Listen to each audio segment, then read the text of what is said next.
नमस्कार दोस्तों, target education classes में आपका हार्दिक स्वागत है। दोस्तों, आज लेकर आए हैं कक्षा 12 अनिवार्य हिंदी का मॉडल पेपर। यानी कोरोना काल के बाद में 2021 में होने वाली हिंदी का पेपर किस प्रकार का होगा और किस प्रकार हमें करना है। कोरोना काल में हिंदी सिलेबस में 40% कम किया गया था, सिलेबस में से 40% कम किया गया था। उसके बाद में जो हिंदी का पेपर होगा वो कैसा पेपर होगा, किस प्रकार का होगा, किस प्रकार में करना होगा, इत्यादि बातें इस वीडियो में जानेंगे। तो दोस्तों शुरू करते हैं वीडियो। दोस्तों इस वीडियो में देखो, सबसे पहले ये लिखाएगा कि परीक्षार्थी सर्वप्रथम अपने प्रश्न पत्र का नामांकन अनिवार्य लिखे, सभी प्रश्न करने अनिवार्य हैं, इत्यादि बातें लिखी जाएगी जो आपको पढ़नी है और पढ़ करके समझनी है। ये पेपर होगा आपका 80 नंबर का और 3.25 घंटे का होगा। अनिवार्य हिंदी का पेपर आपका 80 नंबर का होगा और 3.25 घंटे का होगा। और ये जो टेबल है, इस टेबल में आपकी संपूर्ण जानकारी दी हुई है कि कौन सा प्रश्न कितने नंबर का होगा, किस प्रकार से होगा, ये इत्यादि इसमें दिया हुआ है। तो दोस्तों अब बढ़ते हैं पेपर की ओर। दोस्तों खंड ए में 10 प्रश्न होंगे जो एक एक नंबर के होंगे और जो भी वैकल्पिक होंगे यानी ऑब्जेक्ट टाइप के प्रश्न होंगे। जैसे यहाँ पर दिया गया खंड ए में पहला प्रश्न, नीचे दिए गए बहुविकल्प प्रश्नों में से सही विकल्प का चयन कर उत्तर दी गई उत्तर पुस्तिका में लिखे। ये जो प्रश्न है इसके उत्तर हमें उत्तर पुस्तिका में यानी कॉपी में लिखना है, जो बोर्ड एग्जाम की कॉपी होगी उसमें लिखना है। जैसे पहला प्रश्न है, निम्नलिखित में से किस की लिपि देवनागरी नहीं है। तो दोस्तों नेपाली, हिंदी, पंजाबी, संस्कृत, ये 4 ऑप्शन होंगे और चारों में से एक ऑप्शन ऐसा है जो देवनागरी लिपि में नहीं होती है और वो होती है पंजाबी। तो इसका ऑप्शन कौन सा सही होगा? स। और पंजाबी की जो लिपि होती है वो गुरुमुखी लिपि होती है। इसी प्रकार दूसरा प्रश्न है, सीमित क्षेत्र में बोली जाने वाली भाषा के स्थायी रूप को कहते हैं। सीमित क्षेत्र में जो स्थायी भाषा बोली जाती है उसे उपभाषा कहते हैं, यानी इसका आंसर होगा स। दोस्तों ये एक एक नंबर के प्रश्न होंगे। अगला तीसरा क्वेश्चन है, निम्नलिखित में से किस अलंकार में क्षमता दर्शाई जाती है यानी समानता बताई जाती है। तो वह है दोस्तों उपमा अलंकार। कौन सा अलंकार है? उपमा अलंकार। इसका 2 ऑप्शन सही होगा। इसी प्रकार दोस्तों अगला चौथा प्रश्न है हमारा, कनक कनकते सो गुनी मादकता अधिकाय, या खाए बोराय जग व पाए बोराय। इस पंक्ति में अलंकार कौन सा है? तो दोस्तों इस पंक्ति में यमक अलंकार है, इसमें ए ऑप्शन सही होगा। अगला हमारा 5वां प्रश्न है जो इंग्लिश वर्ड से होगा, यानी जो 5वां क्वेश्चन है वो है, थीसिस शब्द का हिंदी अर्थ है। तो थीसिस शब्द का हिंदी अर्थ है दोस्तों शोध प्रबंध, इसमें बे ऑप्शन सही होगा। अगला 6वां क्वेश्चन है हमारा, विजिलेंस शब्द का हिंदी अर्थ है।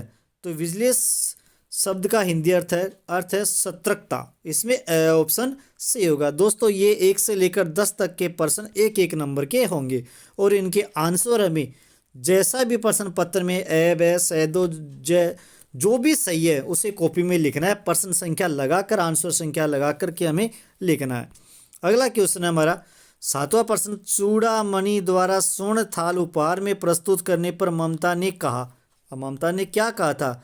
ममता ने कहा था, तो क्या आपने, यानी सही ऑप्शन, तो क्या आपने मच्छेल का उत्कोच स्वीकार कर लिया है। ममता ने ये कहा था, तो क्या आपने मच्छेल का उत्कोच स्वीकार कर लिया है। अगला क्वेश्चन है, तुलसीदास की भक्ति मानी जाती है। तो दोस्तों तुलसीदास की भक्ति मानी जाती है दास्य भक्ति। अगला क्वेश्चन है हमारा 9वां, इंटरनेट पत्रकारिता आजकल लोकप्रिय है क्योंकि इंटरनेट वो है यानी उपयुक्त सभी। इंटरनेट पत्रकारिता आजकल लोकप्रिय होने का कारण है, इससे दृश्य एवं प्रिंट दोनों माध्यमों को लाभ मिलता है। इसमें खबरें बहुत तीव्र गति से पहुंचाई जाती है, इससे खबरों की पुष्टि तत्काल की जाती है। सारे के सारे ऑप्शन इसमें तीनों ऑप्शन है वो सही है, यानी इसमें द ऑप्शन सही होगा। अगला 10वां प्रश्न है, समाचार के पहले पैराग्राफ यानी मुखड़ा यानी इंट्रो में 4 कंकारों की जानकारी दी जाती है। वो 4 ककार कौन कौन से हैं? तो वो 4 ककार है बे ऑप्शन में, क्या, कौन, कब और कहाँ। इस प्रकार से 1 से लेकर 10 तक के प्रश्न होंगे, वो ऑब्जेक्टिव टाइप के प्रश्न होंगे। इनके हमें आंसर ए ब स द के रूप में होंगे, उनको हमें करना है।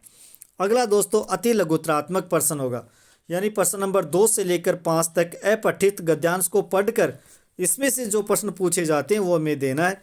तो दोस्तों इसके इनमें से जो प्रश्न आएंगे उनका जो उत्तर देना वो हमें लगभग 10 शब्दों में देना है, 10 शब्दों में देना है। तो दोस्तों इस प्रकार से हमारा गद्यांश होगा। जैसे अहंकार क्रोध या द्वेष हमारे मन की बाधक प्रवृत्तियां हैं। यदि हम इनको बेरोक टोक चलने दे तो निसंदेह वह हमें नाश और पतन की ओर ले जाएगी। इसीलिए हमें उनकी लगाम को रोकनी पड़ती है, उन पर संयम रखना पड़ता है जिससे वे अपनी सीमा से बाहर न जा सके। हम उन पर जितना कठोर संयम रख सकते हैं उतना ही मंगलमय हमारा जीवन हो सकता है। तो दोस्तों इस प्रकार से हमारा जो ये गद्यांश है ये गद्यांश होगा और होंगे इसमें से हमें कुछ प्रश्न पूछे जाएंगे। जैसे पहला प्रश्न है, हमारे मन की बाधक प्रवृत्तियां कौन सी है। तो दोस्तों इस पैराग्राफ में इनके आंसर दिए हुए हैं और उन आंसरों के हमें कॉपी में लगभग 10 शब्दों में वो आंसर देना है और ये प्रश्न ऐसा प्रश्न 1-1 नंबर के होंगे। तीसरा क्वेश्चन है, हमें हमारे मन की बाधक प्रवृत्तियों के लगाम क्यों रोकनी चाहिए। इस पैराग्राफ को इस गद्यांश को पढ़कर हमें इसका आंसर मिल सकता है। चौथा प्रश्न भी इसी पैराग्राफ में से होगा और पांचवा भी इसी में होगा। जैसे पांचवा प्रश्न, साहित्य हृदय की वस्तु है कैसे। ये आंसर हमें इस पैराग्राफ में से पढ़कर देना है। अगला प्रश्न है दोस्तों 6 से 8 तक निम्नलिखित अपठित पद्यांश को पढ़कर पूछे गए प्रश्नों के उत्तर हमें देना है और ये जो पद्यांश है इसको हमें पढ़ना है, इसका हिंदी अनुवाद करना है और इसमें से जो प्रश्न पूछे जाते हैं उन प्रश्नों के हमें उत्तर लगभग 10 शब्दों में देना है। जैसे पद्यांश है, धर कर चरण विजित श्रृंगों पर झंडा वही उड़ाते हैं, अपनी ही अंगुली पर जो खंजर की जंग छुड़ाते हैं, पड़ी समय से होड़ खींच मत तलवों से काटे रुक कर, फूंक फूंक कर चलती न जवानी कांटों से बचकर झुककर। दोस्तों ऐसा पैराग्राफ होगा और इसी पैराग्राफ में से हमें 3-4 प्रश्न पूछे जाएंगे। जैसा पहला प्रश्न है, कवि ने जवानी की क्या विशेषता बताई है। तो इसी पैराग्राफ में इसके हमें विशेषता बताई हुई है, उन विशेषताओं को हमें लगभग 10 शब्दों में बताना है। अगला क्वेश्चन, कवि के अनुसार गति की तृष्णा से क्या अभिप्राय है। इससे अगला क्वेश्चन है, गति की तृष्णा कब बढ़ती है। ये तीनों के तीनों आंसर इस पद्यांश में से, यानी जो अभी पीछे पड़ा है इस पद्यांश में हमें तीनों के आंसर मिल जाएंगे। अगला होगा, उपरोक्त अपठित पद्यांश को पढ़कर रिक्त स्थान में उपयुक्त शब्द पूर्ति कर उत्तर पुस्तिका में लिखे। ये प्रश्न संख्या रिक्त स्थान होगा, इन रिक्त स्थानों की पूर्ति आपको करनी है। जैसे 9वां प्रश्न है, जागरूक की जय है हार चुके सोने वाले। तो इस रिक्त स्थान में आएगा जय निश्चित है, जो जागरूक लोग हैं उनकी जय निश्चित है, उनकी पराजय कभी नहीं हो सकती है। हार तो वो लोग चुके हैं जो सोने वाले हैं, जो आलसी लोग हैं वो हार चुके हैं। इसी प्रकार आपको 10वें का आंसर देना है और 11वें का आंसर देना है। दोस्तों ध्यान रखना है 2021 के लिए मॉडल पेपर बना है। 2021 में परीक्षा में ऐसा ही प्रश्न पत्र आएगा और आपको इसी प्रकार से उनके आंसर देने हैं। अगला खंड होगा हमारा ब, और ब खंड में होगा 12वां प्रश्न, जिला कलेक्टर उदयपुर की ओर से राजस्व सचिव राजस्थान सरकार को स्वच्छता अभियान हेतु बजट स्वीकृत जारी करने हेतु पत्र लिखिए। ये पत्र की शब्द सीमा लगभग 50 शब्दों में और ये 2 नंबर का होगा। तो हमने पत्र पढ़े, इनमें से पत्र कोई सा भी आ सकता है, तो हमें पत्र की तैयारी कर ली है और उन पत्रों में से एक प्रश्न आएगा और वो हमें 2 नंबर का करना है। अगला क्वेश्चन होगा, ठेले पर हिमालय। दोस्तों ये प्रश्न उसी पेपर में से हैं जो राजस्थान गवर्नमेंट ने इन जो 40% सिलेबस हटा दिया है, जो हमारा 60% बचा उन्हीं में से पेपर बनाया गया है। तो ठेले पर हिमालय पाठ के आधार पर, अगला क्वेश्चन हमारा 13वां, ठेले पर हिमालय पाठ के आधार पर पर्वतीय क्षेत्रों के प्राकृतिक सौंदर्य के बारे में लिखिए। ये प्रश्न छोटा सा है, लगभग 30 शब्दों में लिखना है और 2 नंबर का होगा। अगला क्वेश्चन, यहाँ कौन दुर्ग है यह झोपड़ी न जो चाहे ले ले। प्रस्तुत वाक्य कब किसने किससे कहा था। ये वाक्य कब किसने किससे कहा था। तो दोस्तों ये गद्य भाग से जो हमारी पुस्तक है उसकी ममता कहानी से लिया गया, जिसके लेखक है जयशंकर प्रसाद। तो इस पाठ को हमने पढ़ा है, उसमें सब कुछ बताया गया है। तो इसका आंसर हमें देना है। अगला क्वेश्चन है, रहीम ने सज्जन व्यक्ति को बार बार मनाने के लिए क्यों कहा गया? इसकी भी उत्तर सीमा 30 शब्दों में, और ये 2 नंबर का होगा। इसका आंसर भी हमें लगभग 30 शब्दों में देना है। अगला क्वेश्चन है, जगत के चतुर चितेरे को भी मूड बनना पड़ता है, कवि बिहारी ने ऐसा क्यों कहा है? तो ये प्रश्न भी 2 नंबर का है और 30 शब्दों में हमें देना है। तो दोस्तों अब जो 2021 में जो पेपर आएगा वो इसी पर आधारित होगा, इसी प्रकार से बटा होगा। तो इस पेपर को हमें बहुत सावधानी पूर्वक करना है। इसी प्रकार अगला प्रश्न होगा 17वां प्रश्न, हट जा जीने जोगिए, हट जा कर्मा वालिए, हट जा पूता प्यार ये, बच जा लंबी उम्रा वालिए। प्रस्तुत शब्द कौन कौन और क्यों कह रहा है? ये वाक्य कौन और क्यों कह रहा है? ये भी हमें 2 नंबर का प्रश्न है और इसको भी हमने पढ़ा है। इस प्रश्न को हम आराम से कर सकते हैं। तो ये उत्तर पुस्तिका में हमें लगभग 30 शब्दों में करना है। अगला क्वेश्चन है, बलवान से भिड़ंत पाठ से हमें क्या क्या शिक्षा मिलती है? ये क्वेश्चन भी 2 नंबर का होगा और लगभग 30 शब्दों में लिखना है। अगला क्वेश्चन है, साक्षात्कार को परिभाषित करते हुए साक्षात के प्रकार लिखिए।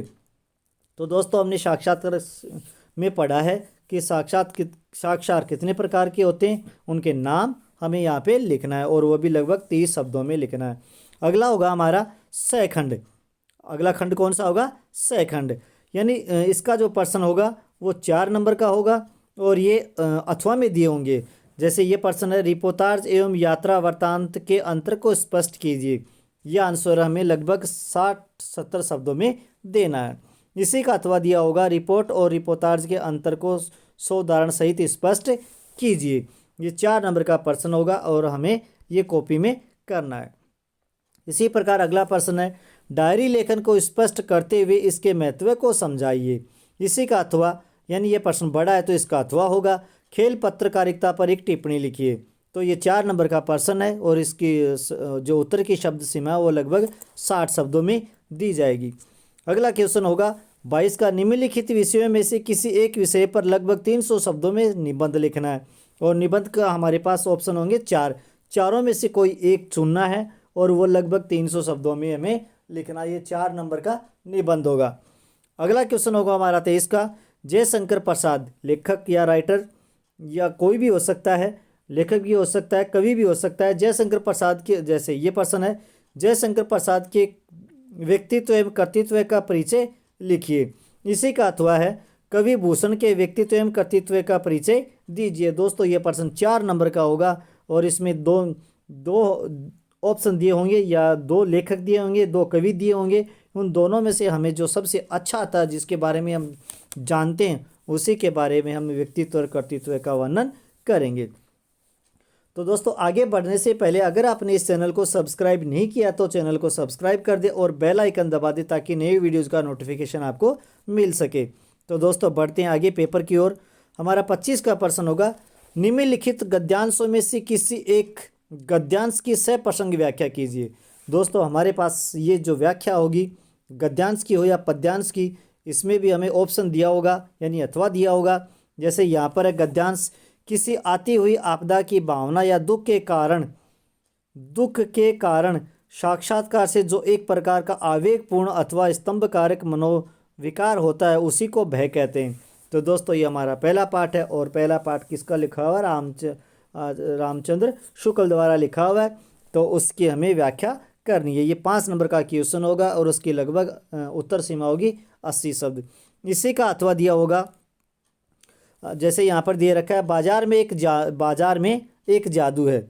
बाजार में एक जादू है, वह जादू आँखों की राह काम करता है, वह रूप का जादू है, पर जैसे चुंबक का जादू लोहे पर ही चलता है। दोस्तों ये बाजार दर्शन पाठ से लिया गया है और इसकी व्याख्या हमें करनी है। इन दोनों व्याख्याओं में से हमें एक व्याख्या करनी है। इसी प्रकार अगला प्रश्न होगा, निम्नलिखित पद्यांश में से किसी एक पद्यांश की सप्रसंग व्याख्या करनी है। दोस्तों पिछला प्रश्न तो था गद्यांश, यह पद्यांश। तो इस पद्यांश का आंसर भी हमें लगभग 80 शब्दों में देना और ये भी 5 नंबर का होगा। जैसे यहाँ पर ये व्याख्या दे रखी है, इसी का इसी के अथवा में दे रखी है दूसरी व्याख्या, जाति ने पूछो साधु की पूछ लीजिए ज्ञान, मोल करो तलवार का पड़ा रहने दो म्यान, संगत कीजिए साधु की कभी न निष्फल होय, लोहा पारस परस ते सो भी कंचन होय। दोस्तों ये व्याख्या भी 5 नंबर की है। दोनों में से हमें जो सबसे ज़्यादा और अच्छी आती है, जिसके बारे में हम अच्छा लिख सकते हैं, वही व्याख्या हमें करनी है। इसके बाद में अगला जो खंड होगा हमारा ए होगा, और इसमें हमारा 6 नंबर के प्रश्न होंगे और इसकी उत्तर सीमा 80 शब्द की होगी। यानी इनमें ऑप्शन हमारे पास 3 होंगे। पिछले जो प्रश्न थे उनमें 2 ऑप्शन थे, यहाँ पर अथवा में 3 ऑप्शन दिए होंगे। जैसे 26 का प्रश्न है, तौलिया एकांकी के माध्यम से लेखक ने किस आडंबर व खोखलेपन को अभिव्यक्त किया है। दोस्तों ये प्रश्न हमें आता है तो ये करना है, नहीं इसका अथवा में दे रखा है, बाजार से हठपूर्वक विमुक्ता उनमें नहीं है, वाक्यांश किसके लिए क्यों कहा गया, विस्तार से विवेचना कीजिए। दोस्तों ये भी नहीं आता तो इसके भी अथवा में हमें दे रखा है, भय के साध्य और असाध्य दोनों रूपों को सोदाहरण स्पष्ट कीजिए, समझाइए। दोस्तों इस प्रश्न में 3 ऑप्शन होंगे, तीनों में से जो हमें सबसे अच्छा आता है, जिसके बारे में अच्छा लिख सकते हैं, वही प्रश्न हमें अच्छे से करना है। दोस्तों अगला क्वेश्चन है हमारा, बिहारी के पठित दोहों के आधार पर उनकी नीति व भक्ति को समझाइए। दोस्तों ये प्रश्न भी हमारा 6 नंबर का होगा और इसकी भी उत्तर सीमा लगभग 80 शब्दों होंगे, 80 शब्दों में होगी। दोस्तों इसमें भी 3 ऑप्शन दिए होंगे। जैसे इसका दूसरा ऑप्शन दे रखा है, शमशेर बहादुर सिंह की उषा कविता का प्राकृतिक वर्णन अपने शब्दों में लिखिए। इसी का अगला ऑप्शन है, पठित अंश के आधार पर सिद्ध कीजिए कि भूषण वीर रस के कवि थे। इन तीनों प्रश्नों में से जो हमें सबसे ज़्यादा जिसके बारे में हम लिख सकते हैं, जानते हैं, उसी प्रश्न को हम सरल करेंगे। तीनों में से हमें कोई एक करना है।